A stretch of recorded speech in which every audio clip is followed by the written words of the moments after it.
Hey Fizz Kids, Mr. C here, and we're going to start our second unit today. And today we're going to talk about, or this whole second unit is actually Newtonian mechanics. And so we're talking about forces and Newton's laws. And while this is related to kinematics, it's a little different. Forces they can help us analyze motion, but forces are also kind of what cause motion. A force makes something move. It's that source of motion that we didn't really care about in kinematics, but now we do. This whole unit, actually, we're only going to be focusing on one-dimensional forces.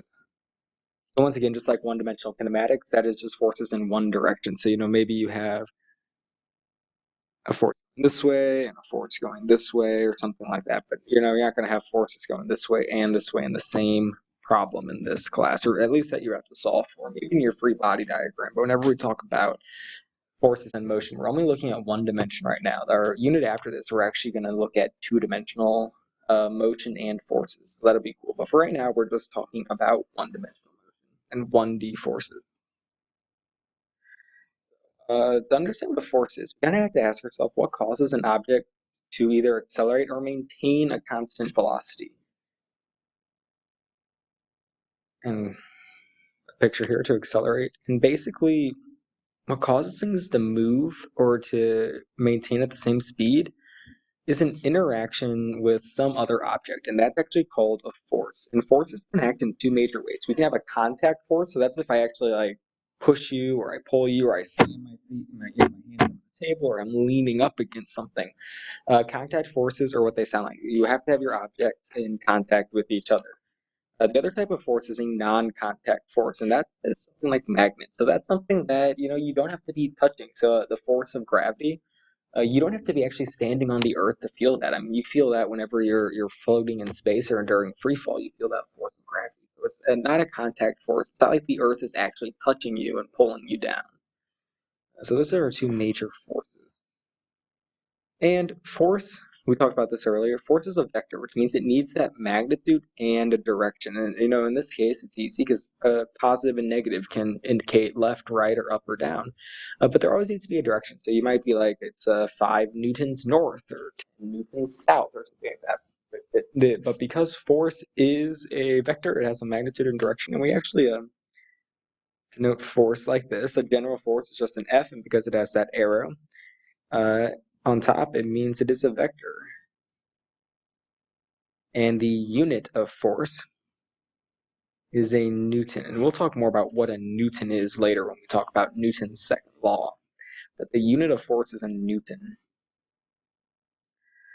So drawing a free body diagram, or sometimes we'll refer to them as an FBD. We're going to talk a lot more about this in class. But basically, a free body diagram is just a way to represent forces on an object, and we condense our entire object as a dot, and we draw the forces coming out of that dot. So basically, if I want to draw a force body diagram of myself, Mr. C over here, what I would do is I'd say, okay, I'm really a dot, and I draw my forces from there. And we're going to talk more about what those forces are, but the actual drawing of the diagram and how to do all of this cool stuff, we're going to talk about it in class because it can be a little tricky. So don't worry, we're going to talk about all this in class, so you don't really need to worry about it now. Now we're going to talk about our catalog of forces, and these are all the forces that we're going to be dealing with. And don't worry, we're going to go into more in-depth for all of these forces, but our generic force is just an F, our force of gravity, spring force, tension force, thermal force, and our frictional forces. To begin, the force of gravity, this is exactly what it sounds like. It's the force due to the interaction with the Earth, or that gravitational field. It's the force that pulls down. This force acts on anything that has mass. So any object that has mass that's on Earth or on another planet experiences the force of gravity. And the force of gravity is equal to mg.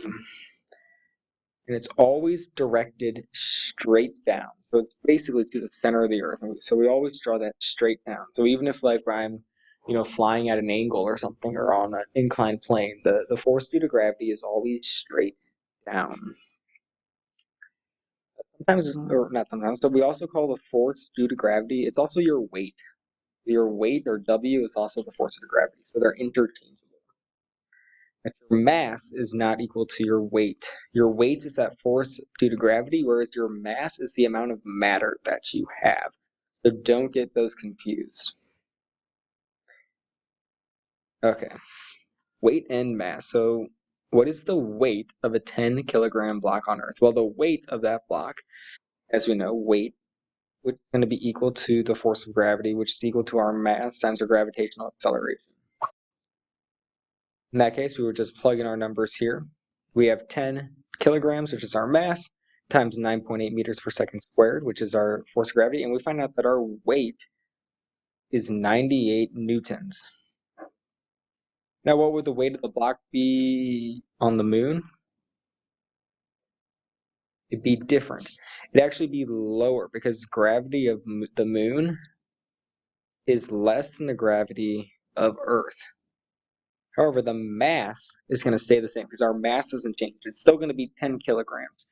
You still have the same amount of matter in that same block, no matter what planet, no matter what moon, no matter where you are. We're not actually, if it's the same exact object, it has the exact same mass because it's not like we're just losing mass because we're on a different planet. Our weight will change based on what our gravitational constant is, but our mass will stay constant.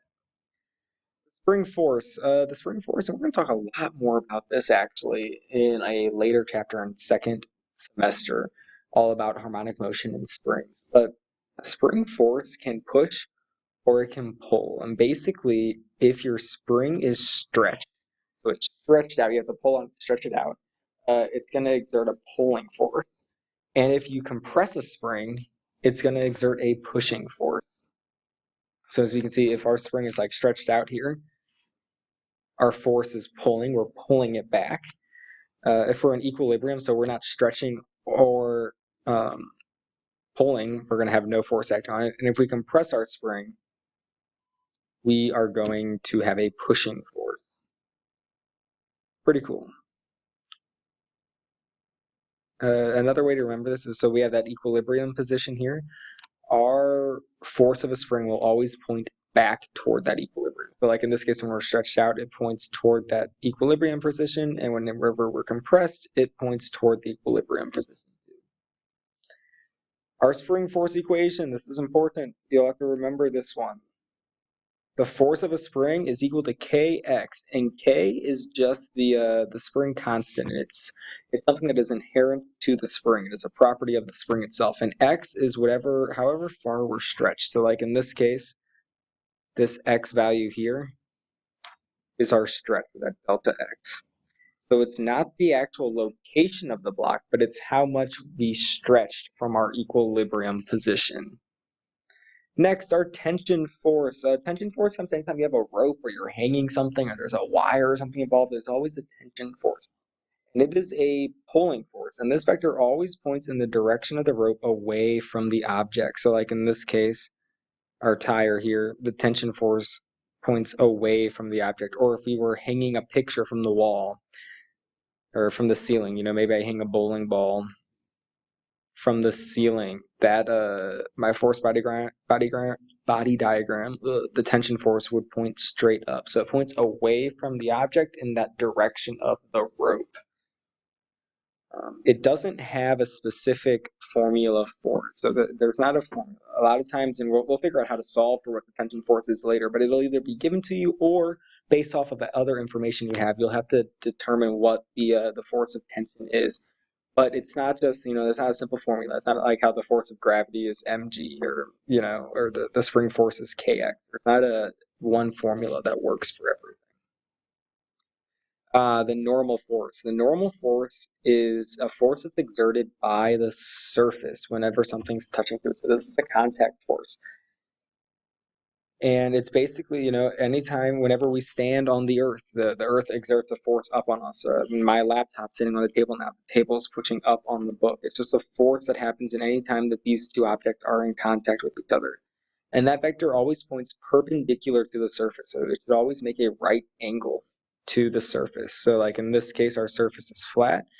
Our tension force points straight up. But if we're on an inclined plane like this or some slanted surface, notice how the normal force points perpendicular to the plane that it's on. So that's very important. We'll talk more about this in class. Friction force. Oh, I love the frictional force. Friction is it's similar to the normal force. It's exerted by a surface. So anytime you have contact with another surface, there's friction involved. And a lot of times we'll talk about frictionless surfaces because friction can get confusing, but friction is that force that, it opposes motion. It's always parallel to whatever your surface is. So it's not perpendicular, but it's parallel.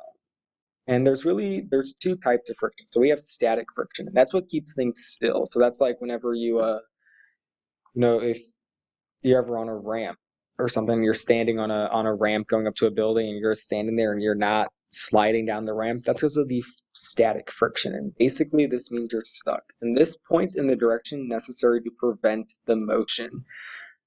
There's no specific equation for this, so we're going to talk more about that later when we talk about how to solve for forces.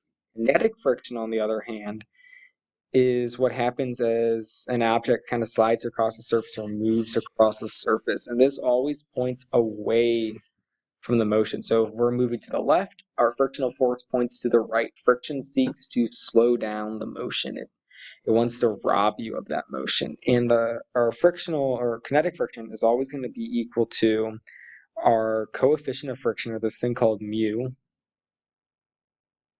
times our normal force. So that's what our kinetic friction will always be. It has a nice equation like that. That is all I have for you today about forces. We are going to talk more about these forces in class when next time I see you, and we're going to talk about how to draw a force body diagram. So in the meantime, go ahead and answer your video